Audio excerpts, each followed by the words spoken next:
Thumbnails on YouTube are critical, and I will quickly share with you what works to make a good thumbnail. So you know what works. The best way to see what works is to look at your YouTube analytics and see where you're getting views on suggested video. If you're getting views on suggested video, that means the thumbnail is good. The title can be important, but the thumbnail is the key for suggested video. So I can see on this video, my thumbnail's really good. Now I've zoomed in a little bit so the thumbnail appears pixelated, but that's the full size of the thumbnail right there. So a good thumbnail is very simple. It will have some words and a recognizable logo or face that matches what it's trying to do. Now you can see the difference between this thumbnail and I have a similar thumbnail on another video. Usually if your video is doing well in search but not so much in suggested video, it's usually the thumbnail. So this one is doing well in suggested video also. You can see same type of design as the last one, straightforward with some words and a couple of related symbols. So it's doing well in suggested video. Now I go back and see if any that are different that don't work as well in the thumbnail, I can go find, how about this one? How is it doing in suggested video?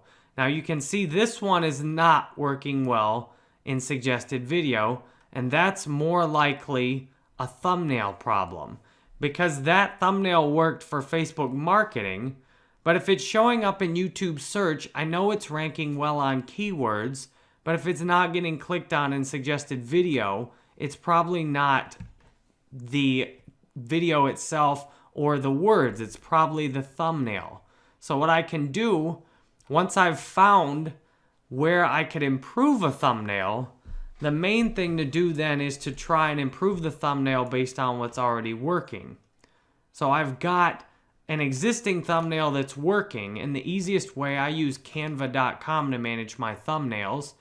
There are easy availability of additional designs and stock photos, and then I have all my thumbnails here. So I see this Facebook ads thumbnails working really good, so all I'm going to do is copy that. If you don't have one to start from, what you need is a custom dimension one, 1280 by 720. That's the size that you want to use for a thumbnail. If you already do have one, you can just copy it and it'll be in the same size. Now what I want to do is change this thumbnail, and it's hard to see here, the 2015, but I can show you it in full detail right here. This is the original thumbnail. What I want to do is change this thumbnail into something more like this. So what people are showing they want some kind of recognizable Facebook brand symbol, and what I can do is actually shrink the text on this Facebook ads, and then I can put something like for conversions on here, for conversions, and then I can, if I want a number, I could put the 2015 somewhere else.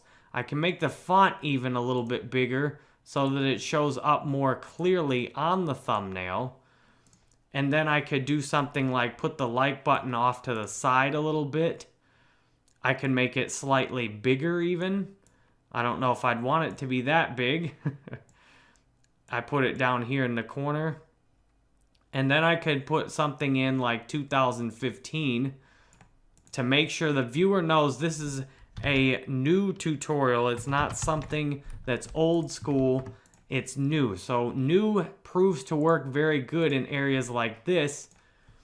And it's risky sometimes to use a lot of text. But what I saw on my other video is that the one with a lot of text on the thumbnail's working. So then I just put the like button in down here. And now I've got a new thumbnail that should work better based on what the last thumbnail's doing. Now whether it will actually work better or not, well, we can see. But this looks like, based on the other one, that it should work better. So all I have to do with Canva.com now, I download the image from it. Then it downloaded, I go back, I go in to edit the video. I click on edit down here. I go to thumbnail. I click change image. I go to the recently downloaded thumbnail. And now look at that thumbnail. Facebook ads for conversions 2015. It's very clear exactly what value you get out of watching this video in the thumbnail now. So I hit save changes. I go back and I can then refresh this page in YouTube. And it might not load immediately. And it doesn't. So then I can see that the thumbnail at some point up there will be the new one. And what I can do is see how the suggested video views change from one to another. There, now the new thumbnail is up there. And you'll notice how much space the time takes up on it. So I'll zoom in a little bit here so you can see this. You'll notice, and it's a little blurry, it's not really that blurry when you're full size, but you'll notice that the time is overlapping on my thumb here. So what I might want to do even is quickly move the thumb a little more in here so that the time's not overlapping, and then I can actually download the image again. This is why Canva is so easy. You can do these things really fast on Canva. I find this easier than Photoshop, mainly because you can pick the stock photos in there and seamlessly insert them with Canva, whereas with Photoshop, you have to actually go grab the image and put it in there. If you're good with Photoshop, you can do the same thing with Photoshop too. So now I've got my new thumbnail. The like button's off to the side so that when you look at the video, then the timestamp won't be over top of it. So this is how you look at what's working on your existing thumbnails, and then you optimize your thumbnails by what's proving to actually work instead of guesswork. And of course, some of it can be title. It's easier to get something to a title like 1 cent cost per click Facebook ads.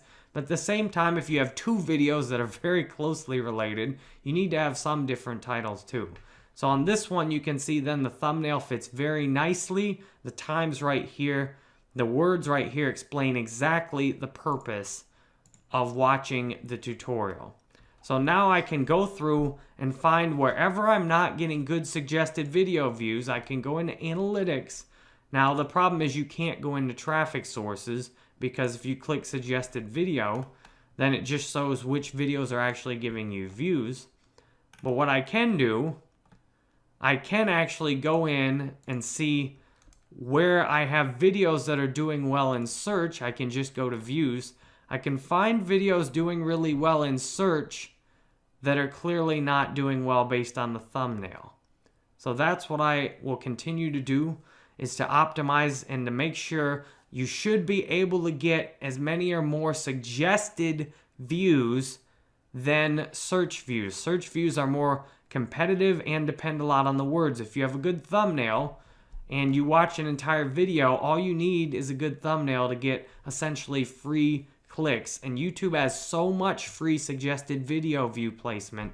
It's a huge opportunity to get free views. So that's how you find and optimize a thumbnail. And I'll show you again doing this so that you can get even more depth into how to find which thumbnails are working and quickly optimize them.